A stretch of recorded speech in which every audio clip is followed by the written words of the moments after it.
কি হলো কি? তুমি চুপ করে দাঁড়িয়ে আছো কেন? আমার কথার উত্তর দাও। দেখো, তোমার কথা আমি কিছুই বুঝতে পারছি না। আমাকে শুধু শুধু এসব কথা কেন বলছো তুমি?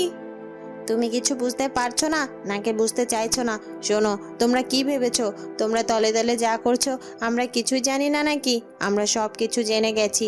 ওই তন্ত্রমাতাকে দিয়ে তোমরা আমাদের যুবরানীর ক্ষতি করতে চেয়েছো। যুবরানী কি এমন ক্ষতি করেছে তোমাদের যে তোমরা তাকে প্রাণে মারতে চেয়েছো? এই কি হলো? এই দাসীটি দেখি মনে হচ্ছে সব কিছু জেনে গেছে। এখন আমার মনে হয় এখানে না থাকাটাই ভালো হবে। এখান থেকে আমাকে কেটে পড়তে হবে। এ কথা বলে দাসীটি সেখান থেকে চলে যেতে থাকে। কি হলো কি? চলে যাচ্ছ? তা তা যা শুনতে চেয়েছিলে সেটা না শুনেই চলে যাবে নাকি? শোনো, তুমি চাইলেও এখন এখান থেকে যেতে পারবে না। আর তাছাড়া যুবরানী আর রাজকুমার দুজনেই সুস্থ অবস্থায় ফিরে এসেছেন। আর শুধুমাত্র তাই নয়, তোমাদের তন্ত্রমাতা ওই তন্ত্রসাধিকার ধ্বংস হয়ে গেছে, সে আর বেঁচে নেই।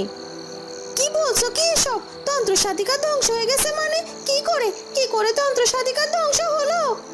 কি করে ধ্বংস হলো সেটা তোমাকে পরে বোঝানো হবে। আগে চলো, তোমাকে এখন কোথাও যেতে হবে না, তোমাকে এখন নজরবন্দি করা হবে। প্রহরী দাদারা, কোথায় তোমরা? যুবরানী কি বলেছে তোমাদের মনে আছে? এক্ষুনি এই দাসীকে নজরবন্দি করো। এখন এখন কি হবে? আমি তো মনে হচ্ছে ফেঁসে গেলাম। ওই উর্মিমালার জন্য কিনা শেষ পর্যন্ত আমি ফেঁসে যাচ্ছি। এখন আমাকে নজরবন্দি হতে হচ্ছে। কাল তো আবার আমাকে কারাগারে বন্দি হতে হবে। আর তারপর কি হবে সেটা তো আমি এখন বুঝতেই পারছি। এখন কি করব আমি? কি করে উর্মিমালার কাছে খবর পাঠাবো আমাকে মুক্ত করার জন্য? ওদিকে রাজকুমার প্রতাপ ফুলপরীকে তার বিছানায় শুয়ে থাকতে দেখে কিছুটা অবাক হলেও খুব একটা অবাক হয় না। কি দেখছি আমি? ওই মেয়েটি, ওই মেয়েটি, হ্যাঁ হ্যাঁ, তাই তো। ওই মেয়েটি আমার বিছানায় শুয়ে আছে। আর তাছাড়া ওকে দেখে মনে হচ্ছে কাল রাতে ওই বিছানায় ঘুমিয়েছিল। কিন্তু ওই মেয়েটির সাহস হলো কি করে? সে সে আমার অনুমতি ছাড়া আমার বিছানায় এসে ঘুমায়। তবে এই মেয়েটি যদি কাল রাতে এসে আমার বিছানায় ঘুমাতো তাহলে তো সেটা আমার বুঝতে পারার কথা। আচ্ছা, আমি আবার চোখে ভুল দেখছি না তো? হ্যাঁ, সেটা হতেই পারে। কারণ কদিন বারবার শুধু আমার চোখের সামনে আমি এই মেয়েটিকে দেখতে পাচ্ছি। জেগে জেগে স্বপ্ন দেখছি, আমি এই মেয়েটিকে দেখছি। আমার আমার রাতের ঘুম পর্যন্ত হারাম করে দেবে। চোখ বন্ধ করলে তাকে দেখি, চোখ খুললে তাকে দেখি, সব সময় শুধু তাকেই দেখি। কিন্তু এমনটা হবার কারণ কি? কিছুই তো বুঝতে পারছি না। আর আমি বুঝতে পারছি না এবারও এই মেয়েটি এখানে শুয়ে নেই। এটা আমার চোখের ভুল।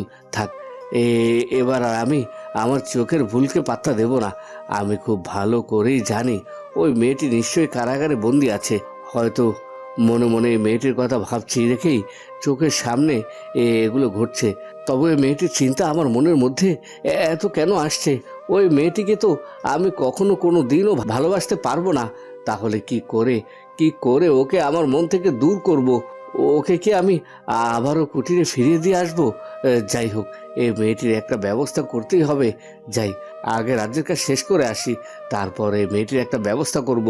এই কথা বলে রাজকুমার প্রতাপ সেখান থেকে চলে যায়।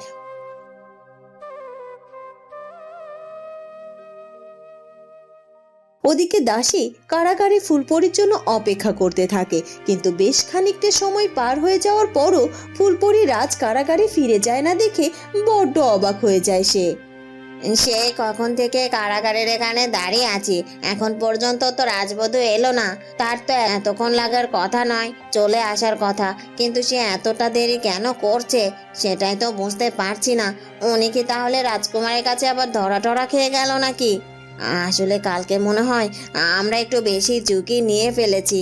আসলে রাজবধূ তো এই কাজটা করতে চায়নি, কিন্তু আমার মনে হলো এটা করলে হয়তো রাজকুমার প্রতাপ রাজবধূকে ছাড়া অন্য কিছু ভাববে না, তাই আর কি এটা করে ফেলেছি। এখন কি করব কি আমি? আর একটু কি অপেক্ষা করব, নাকি ওদিকে গিয়ে দেখব যে রাজবধূর কি অবস্থা? না না না, এখানে আর এক মুহূর্ত অপেক্ষা করা যাবে না। আমি বেশ ভালো করেই বুঝতে পারছি ওই ককে কিছু না কিছু একটা ঘটেছেই। অনেক অপেক্ষা করেছি, এবার আমাকে ওদিকে যেতেই হবে। নিশ্চয়ই রাজবধূ কোনো বিপদে পড়ে গেছে। রাজকুমার প্রতাপ নিশ্চয়ই রাজবধূকে ধরেও ফেলেছে, আর সে নিশ্চয়ই তাকে অনেক কথাও শোনাচ্ছে। জানি না আবার বড় কোনো শাস্তি তাকে দিয়ে বসবে কিনা। তবে এবার যদি রাজকুমার প্রতাপ তাকে কোনো শাস্তি দিতে চায়, দরকার হলে আমি তার শাস্তিটা নিজে গ্রহণ করব। আসলে সত্যি বলতে তো রাজবধূর কোনো দোষ নেই, আর সব দোষ আমারই তো এই পরিকল্পনাটা ছিল। আমাকে এক্ষুনি যেতে হবে। এ কথা বলে দাসী আর একটু দেরি না করে রাজকুমার প্রতাপের কক্ষে যায়, আর সেখানে গিয়ে দেখতে পায় রাজকুমার প্রতাপ সেখানে নেই, আর ফুলপরি রাজকুমার প্রতাপের বিছানায় নিশ্চিন্তে শুয়ে আছে। একে দেখছি কি আমি, রাজবধূ দেখি রাজকুমার প্রতাপের বিছানায় এখনো নিশ্চিন্তে শুয়ে রয়েছে, আর রাজকুমার প্রতাপ তাকেও তো দেখতে পাচ্ছি না। তার মানে সে কি ঘুম থেকে উঠে পড়েছে? আর সে যদি ঘুম থেকে উঠে পড়েই থাকে, তাহলে তো রাজবধূকে তার দেখার কথা, আর এতক্ষণে তো রাজপ্রাসাদ তোলপাড়ও করে নেওয়ার কথা। কিন্তু রাজকুমার প্রতাপ তো এখানে নেই, আর রাজবধূ এভাবে নিশ্চিন্তে ঘুমোচ্ছে। ব্যাপারটা তো বুঝতেই পারছি না কিছু। যাই হোক, এত কিছু না বুঝে এখন রাজবধূকে ডেকে তুলি বরং। তাকে নিয়ে তাড়াতাড়ি কারাগারে যেতে হবে। রাজবধূ, রাজবধূ, উঠুন উঠুন তাড়াতাড়ি। এ কি দাসী, তুমি তুমি এখানে? এই কি রাজকুমার প্রতাপ? রাজকুমার প্রতাপ কোথায়? সে তো এখানেই ঘুমিয়েছিল, কোথায় গেল? সে তো মনে হচ্ছে জেগে গেছে। তাহলে কি সে আমাকে দেখে ফেলেছে? কিন্তু সে আমাকে দেখেও কেন ডাক দিল না? কিচ্ছুটি তো বুঝতেই পারছি না। হ্যাঁ, সেটাই তো চিন্তার ব্যাপার। তবে যাই হোক না কেন, রাজকুমার প্রতাপ আপনাকে দেখে কেন কিছু বললো না, সেটাই তো অবাক করার ব্যাপার। আপনি এখন এসব চিন্তা বাদ দিয়ে তাড়াতাড়ি উঠে পড়ুন, আর তাড়াতাড়ি রাজকারাগারে গিয়ে থাকতে হবে, না হলে বড় বিপদের সম্ভাবনা আছে। হ্যাঁ হ্যাঁ, তুমি ঠিকই বলেছ। আর এতটা দেরি হয়ে গেছে এটা বুঝতেই পারিনি। কাল রাতে অনেক ভালো ঘুম হয়েছে। আসলে রাজকারাগারে তো ঘুমই হয় না আমার।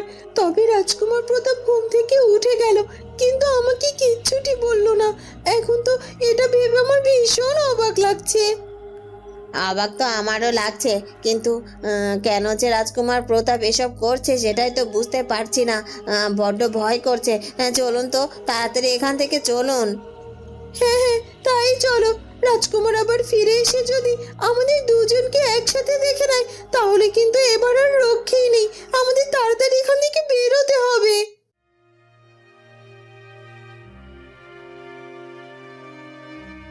এ কি ফুলকুমারী, তুমি কিছু বলবে নাকি?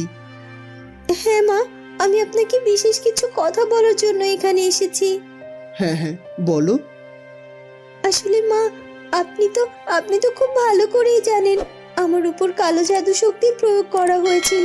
আর শুধুমাত্র সেটাই নয়, রাজপ্রাসাদের উপরেও কালো শক্তির প্রভাব পড়তে চলেছিল। আপনি জানলে অবাক হবেন যে সেই কালো শক্তিটিকে আমাদের বিরুদ্ধে পরিচালনা করেছে ওই উর্মিমালা। আমার ক্ষতি করার জন্য এত কিছু করেছে।